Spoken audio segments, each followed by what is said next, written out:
everybody, and welcome to our week number 15 Twitch live stream for my research methods class. I hope everyone is doing well, hanging in there. I saw we have some rain on the forecast for this weekend, which is very exciting. Thanksgiving is next week, also exciting. And we are in the home stretch of our class. So I see several of you with me. Hopefully you can hear and see me okay. Someone let me know if you can't for some reason, just so that I can adjust. But everything looks good on my end. What I want to do today is give you a little bit of feedback from last week, since we did have a homework assignment and a discussion. And then we can talk about this week and kind of our general plan for everything moving forward. So let's go ahead and head over to Canvas together. And if we scroll all the way down, we are right here. And so all we have left is 15, 16, and 17, which again is hard to believe. It always feels like it goes so fast, especially at the end. But let's go back really quickly and look at last week. So last week we were talking a lot about APA formatting, and you had some assignments related to that. And so I just want to kind of highlight a little bit of things. So for discussion 14, you were in charge of doing some little exercises, and then you needed to put these items in order and create a title page, or I'm sorry, a references page. So a lot of you did a really good job, right? There were definitely some that were, a little more accurate than others, but for the most part, a lot of you did a great job. So the big thing that I saw several of you miss, some of you didn't have the page number up on the top right corner, which it should always have a page number. It should say references in the middle, which should be centered and bold. And then these things should be in order. And that was the other thing that I saw is not everybody put these in alphabetical order. Not everyone did double spacing, but most of you were really close. And again, APA formatting is tricky. And it's one of those things, you'll never do it by memory. You'll always be able to use different resources and things that are available to you. So those were the big things. Again, missing the page number, not putting them in alphabetical order, and then also just not double spacing. The spacing on some of them was a little bit off. But for the most part, it seemed like several of you enjoyed the little practice exercises. I know they're not the most thrilling thing, but it is nice to be able to practice a little bit. The homework assignment was another one that I would like to talk about just a little bit, just to make sure that everyone is feeling okay about it. So this was the raw paper that you were given. And obviously, just at first glance, it's not double spaced. The margins are incorrect. There's no title page. There's no abstract page, right? And so those were things that, were kind of easy fixes. And a couple of you were like, I can't get to 10 to 12 pages. And so if you had a title page, an abstract page, and then made everything else double spaced, that's what would have gotten you from 5 to 10. So the title page should have been all of this information right here at the top. Sorry, just this information centered and aligned. The abstract should be its own page. And then the rest of the paper, you have your headings. Almost all of you did a beautiful job correcting the citations that were wrong. It was really the formatting. And I'd say the most common mistake was not having the abstract be its own page. And I know it seems like a little bit of a waste in a sense, but it is its own separate page.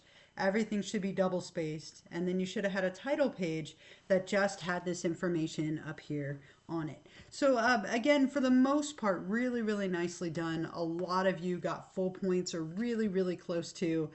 It was also missing page numbers was the other big thing to include.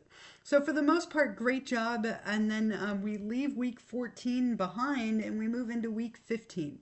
And as of this week, so as of Monday, weeks 15, 16, and 17 are all open for you. And I did that on purpose. As we near the end of the semester, I know things get a little bit chaotic, and then we get into the holidays and stuff as well.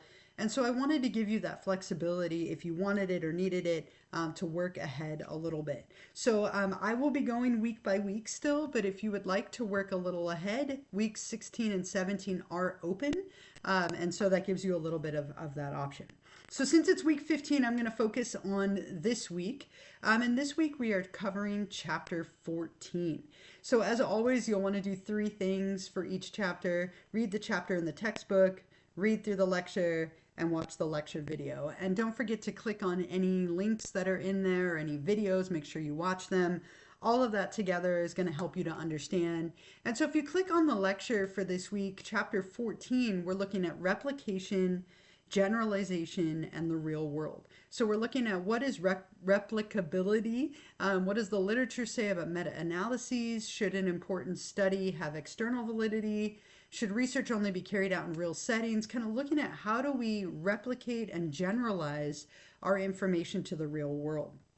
On the Beyond the Book page, there's a little bit here about the replication crisis and debate. Here's also a little link right here to a short study that I thought, it was an article summary actually, that I thought was really interesting that you might want to read, kind of talking about this topic a little bit. And then on the last page is all of the terms that you need to know from this chapter for the exam.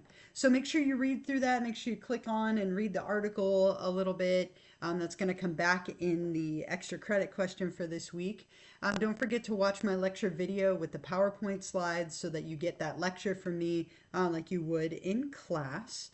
And then there is a discussion this week, kind of our normal standard format. And as always, you have my instructions at the top followed by my video. So for this discussion, you'll be applying the knowledge that you gained related to chapter 14 on replication, generalization, in the real world. I want you to read this very short scenario below and then answer these questions related to the chapter. So a study with a sample of 28 participants per condition showed that people reported being less satisfied with their lives when asked on a rainy day compared to a sunny day. Later, a replication study using polling data from 1 million people found almost no effect of weather on mood.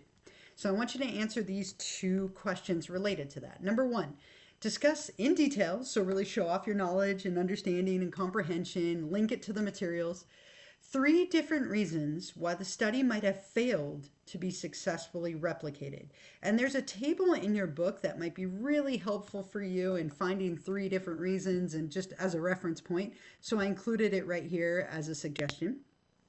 And then I'd like you to describe 2 potential improvements to scientific research practice that might help with replication issues, both in this example and in psychological research in general.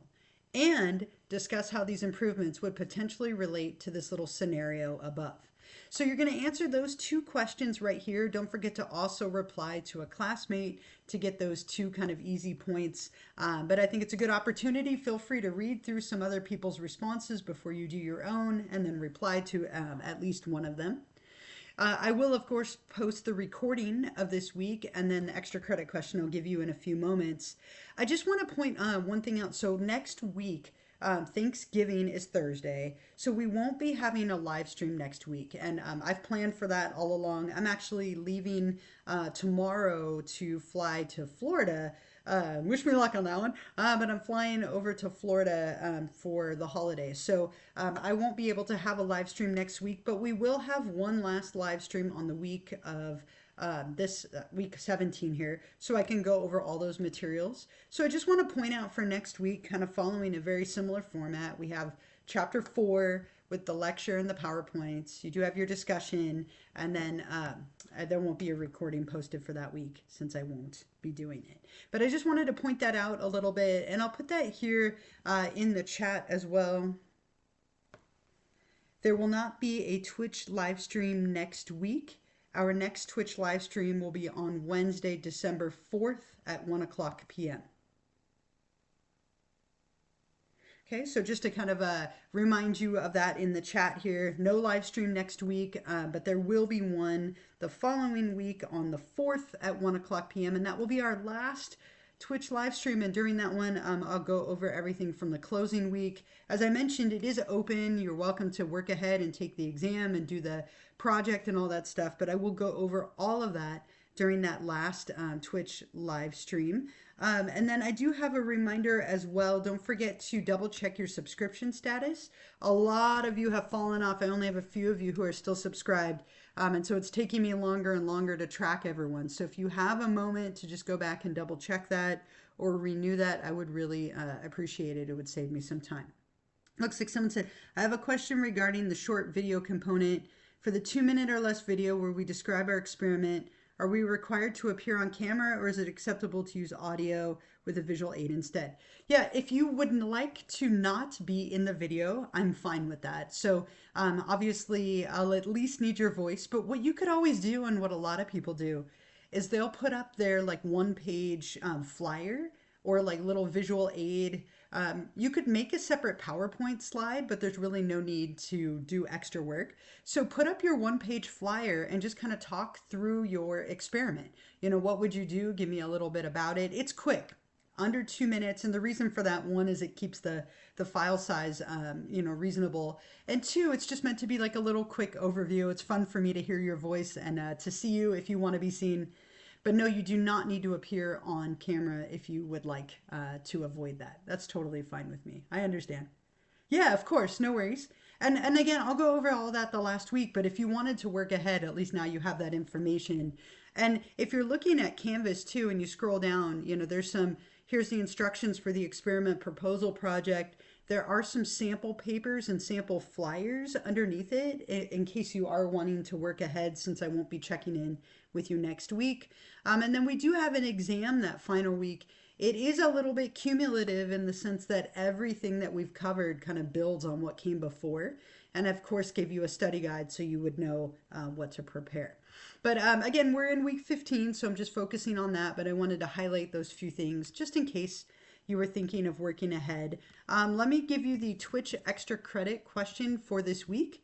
In case you would like to do that. If you're watching this later as a recording, remember, if you're subscribed, you can still answer the question for credit. And if you're with me now, then you're all set for that as well. So here's the week number 15. Oops, wow, I'm really not good at typing today. Week number 15, Twitch extra credit question. What is the replication crisis, and describe? And this is something that was in the lecture for this week, and there was an article on it. What is the replication crisis, and describe? And if you'd like to answer that, you go over to Canvas and you're going to click on optional Twitch extra credit number 15, since we're in week 15. And then up at the top, you can click on start assignment. And that will bring up this box where you can type your response. And then when you're ready, hit submit for your confetti. And Panda's writing a unicycle. I mean, I love how random it is, right? Like, you can't beat Panda's riding a unicycle in terms of like random. But those are the assignments for this week. So hopefully you're feeling good about that. Go ahead and get started on those materials. And again, if you would like to work ahead, you're welcome to. Our class officially ends on Sunday, December 8th. And so we'll go 1 week at a time still. Everything from week 15 will close this Sunday, and then next week the same for week 16 and so on. But it is open if you would like to work ahead. So I think that is everything that I had for you. I hope all of you have a wonderful week next week. If you celebrate Thanksgiving, I hope you have a fantastic Thanksgiving. I will be thinking about you on my trip, and I'll miss seeing you on Wednesday next week, but I will definitely see you after that. Thank you. I'm very excited. I can't believe that we fly out tomorrow. So I really hope that everything is smooth and it's not a huge ordeal. We'll see how it goes. But I hope you all have a wonderful week. Thank you for those of you joining me today or watching this later. I'm going to minimize my video, but I will hang out for a few minutes if you have any questions. Thank you all. And again, have a wonderful week. Take care of yourselves. This is a hectic time of the semester, so make sure that you're building in a little bit of self-care and take care of yourselves as well.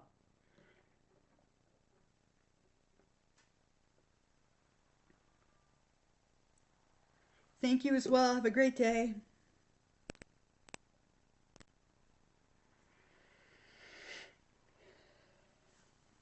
Thank you. Thank you.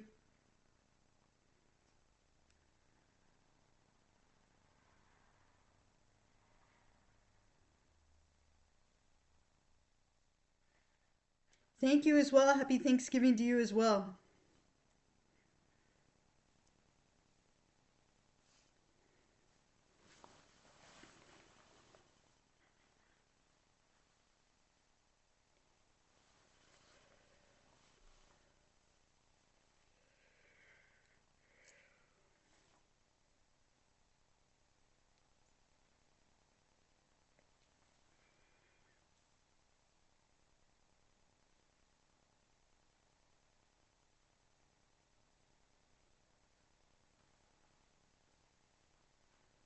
And I am still here. If any of you have any questions, I'll hang out for a couple more minutes.